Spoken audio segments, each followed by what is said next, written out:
ನಾವು ಬೇಯಿಸಿರೋಂಥ double beans ಸೇರಿಸ್ಕೊಳ್ಳೋಣ. ಇನ್ನೊಂದು ಚೂರು ಉಪ್ಪು ಹಾಕ್ಕೊಂಡು ಗೈಸ್ ಈ ಮಸಾಲ ಫ್ರೈ ಆಗಬೇಕಾದ್ರೆ ಒಂಚೂರು ಅರಿಶಿನ ಹಾಕೊಳ್ತಾ ಇದ್ದೀನಿ. Hi guys, welcome back to my channel. ಒಂದು ಸಿಂಪಲ್ ಆಗಿ ಇರುವಂಥ ಡಬಲ್ ಬೀನ್ಸ್ ಮಸಾಲ ಹೇಗೆ ಮಾಡೋದು ಅಂತ ಅಂದ್ಬಿಟ್ಟು ನಾನು ನಿಮ್ಮ ಜೊತೆ ವಿಡಿಯೋ ಶೇರ್ ಮಾಡ್ಕೊತೀನಿ. ಬನ್ನಿ ಲೆಟ್ಸ್ ಗೆಟ್ ಸ್ಟಾರ್ಟೆಡ್. ಸೊ ಇಲ್ಲಿ ನಾನು ಪುದೀನ, ಈರುಳ್ಳಿ ಹಾಗೂ ಟೊಮ್ಯಾಟೊ ಕಟ್ ಮಾಡಿ ಹಾಕೊಂಡಿದ್ದೀನಿ. ಇದಕ್ಕೆ ಒಂಚೂರು ಹುರ್ಗಡ್ಲೆ ಹಾಗೆ ಒಂಚೂರು ಗಸಗಸೆ ಹಾಕ್ಕೊಳ್ತಾ ಇದ್ದೀನಿ. ಇದಕ್ಕೆ ಒಂದೇ ಒಂದು ಏಲಕ್ಕಿ, ಒಂಚೂರು ಕಾಳು ಮೆಣಸು ಹಾಗೆ ಒಂಚೂರು ಜೀರಿಗೆ ಸೇರಿಸ್ಕೊಳ್ತಾ ಇದ್ದೀನಿ. ಇವಾಗ ಇದನ್ನೆಲ್ಲ ನುಣ್ಣಗೆ ಪೇಸ್ಟ್ ಮಾಡ್ಕೊಳ್ಳೋಣ. ಆಲ್ಸೋ ಇದಕ್ಕೆ ಒಂಚೂರು ಹಸಿಮೆಣಸಿನ್ಕಾಯಿ ಕೂಡ ಸೇರಿಸ್ಕೊಳ್ತಾ ಇದ್ದೀನಿ. ಇವಾಗ ನೀರು ಹಾಕ್ಕೊಂಡು ನುಣ್ಣಗೆ ರುಬ್ಕೊಳ್ಳೋಣ. ಇದನ್ನ ಚೆನ್ನಾಗಿ ಪೇಸ್ಟ್ ಆಗಿದೆ. ಇದಕ್ಕೇನೆ ನಾನು ಧನಿಯಾ ಪುಡಿ ಕೂಡ ಸೇರಿಸ್ಕೊಂಡು ಸುಮ್ಮನೆ ಒಂದೇ ಒಂದು ಸತಿ ಮಿಕ್ಸಿಯಲ್ಲಿ ತಿರುಗಿಸ್ಕೊಳ್ತೀನಿ. ಸೊ ಈಗ ಇಲ್ಲಿ ಸೈಡಲ್ಲಿ ಒಂದು ಬಾಣಲಿ ತಗೊಂಡು ಇದಕ್ಕೆ ಎಣ್ಣೆ ಹಾಕ್ಕೊಂಡಿದ್ದೀನಿ. ಎಣ್ಣೆ ಕಾದಿದೆ. ಇದಕ್ಕೆ ಒಂಚೂರು ಜೀರಿಗೆ ಹಾಕ್ಕೊಂಡು ಒಗ್ಗರಣೆ ಕೊಟ್ಟು ಈರುಳ್ಳಿ ಹಾಕ್ಕೊಳ್ಳೋಣ. ಇದು ಈರುಳ್ಳಿ ಆಪ್ಷನಲ್, ಯಾಕಂದರೆ ನಾವು ರುಬ್ಬಕ್ಕೂ ಹಾಕ್ಕೊಂಡಿದ್ದೀವಿ. ಇವಾಗ ಇದಕ್ಕೊಂಚೂರು ಹಿಂಗು ಸೇರಿಸ್ಕೊಂಡು ಚೆನ್ನಾಗಿ ಫ್ರೈ ಮಾಡ್ಕೊಳ್ಳೋಣ. ಇದ್ರ ಜೊತೆನೇ ನಾನು ಒಂಚೂರು ಗರಂ ಮಸಾಲ ಸೇರಿಸ್ಕೊಳ್ತಾ ಇದ್ದೀನಿ. ಇವಾಗ ಇದೆಲ್ಲ ಚೆನ್ನಾಗಿ ಫ್ರೈ ಆಗಲಿ.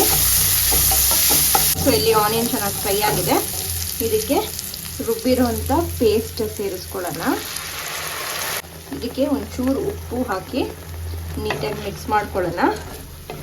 ಇದು ಚೆನ್ನಾಗಿ ಹಸಿ ವಾಸನೆ ಹೋಗಬೇಕು, ಅಲ್ಲಿವರೆಗೂ ಫ್ರೈ ಮಾಡ್ಕೊಳ್ಳೋಣ. ನಾವೇನು ಎಣ್ಣೆ ಹಾಕಿದ್ದೀವೋ ಎಣ್ಣೆ ಮೇಲೆ ತೇಳ್ಕೊಂಡು ಬರೋವಷ್ಟು ನೀಟಾಗಿ ಫ್ರೈ ಮಾಡ್ಕೊಳ್ಳೋಣ. ಗೈಸ್ ಈ ಮಸಾಲ ಫ್ರೈ ಆಗಬೇಕಾದ್ರೆ ಒಂಚೂರು ಅರಿಶಿನ ಹಾಕ್ಕೊಳ್ತಾ ಇದ್ದೀನಿ. ಅರಿಶಿನ ನೀವು ಬೇಕಂದರೆ ಮಸಾಲ ರುಬ್ಬೇಕಾದ್ರೆ ಕೂಡ ಸೇರಿಸ್ಕೋಬೋದಿತ್ತು, ಬಟ್ ನಾನು ಅವಾಗ ಮರ್ತೋಗ್ಬಿಟ್ಟೆ ಅಂತ ಅಂದ್ಬಿಟ್ಟು ಇವಾಗ ಹಾಕ್ಕೊಳ್ತಾ ಇದ್ದೀನಿ. ಇವಾಗ ಇದು ಚೆನ್ನಾಗಿ ಫ್ರೈ ಆಗಲಿ, ಹಸಿ ವಾಸನೆ ಎಲ್ಲ ಹೋಗಲಿ. ಸೊ ಗೈಸ್ ಅಲ್ಲಿ ಮಸಾಲ ರೆಡಿ ಆಗೋಷ್ಟರಲ್ಲಿ ಇಲ್ಲಿ ಡಬಲ್ ಬೀನ್ಸ್ ಕೂಡ ಬಾಯ್ಲ್ ಆಗಿದೆ. ನಾನು 2 ವಿಸಿಲ್ ಕೊಟ್ಟಿರೋದು.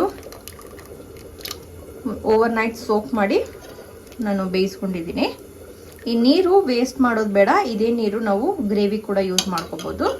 ಸೊ ಈ ಕಡೆ ನಾನು ಕ್ಲೋಸ್ ಮಾಡಿ ಕುಕ್ ಮಾಡ್ತಾ ಇದ್ದೀನಿ ಮಸಾಲಾನ. ನೋಡ್ಬೋದು ಎಣ್ಣೆ ಬಿಟ್ಕೋತಾ ಇದೆ, ಬಟ್ ಇನ್ನೂ ಚೆನ್ನಾಗಿ ಬಿಟ್ಕೋಬೇಕು. ಅಲ್ಲಿವರೆಗೂ ಇದು ಮಸಾಲ ಕುಕ್ ಆಗಲಿ. ಸೊ ಇವಾಗ ಒಂದು 5 ಮಿನಿಟ್ಸ್ ಆಗಿದೆ. ನೋಡ್ಬೋದು ಎಣ್ಣೆ ಚೆನ್ನಾಗಿ ಬಿಟ್ಕೊಂಡು ಬಂದಿದೆ ಅಂತಂದ್ಬಿಟ್ಟು. ಇವಾಗ ಈ ಸ್ಟೇಜಲ್ಲಿ ನಾವು ಯಾವುದೇ ರೀತಿಯಾದಂಥ ವೆಜಿಟೇಬಲ್ಸ್ ಬೇಕಂದರೆ ಸೇರಿಸ್ಕೋಬೋದು. ನಾನಿಲ್ಲಿ ಪೊಟ್ಯಾಟೊ ಸೇರಿಸ್ತಾ ಇದ್ದೀನಿ. ಪೊಟ್ಯಾಟೊ ನಾನು ಸಿಪ್ಪೆ ಸಮೇತನೇ ಹಾಕ್ತಿರೋದು.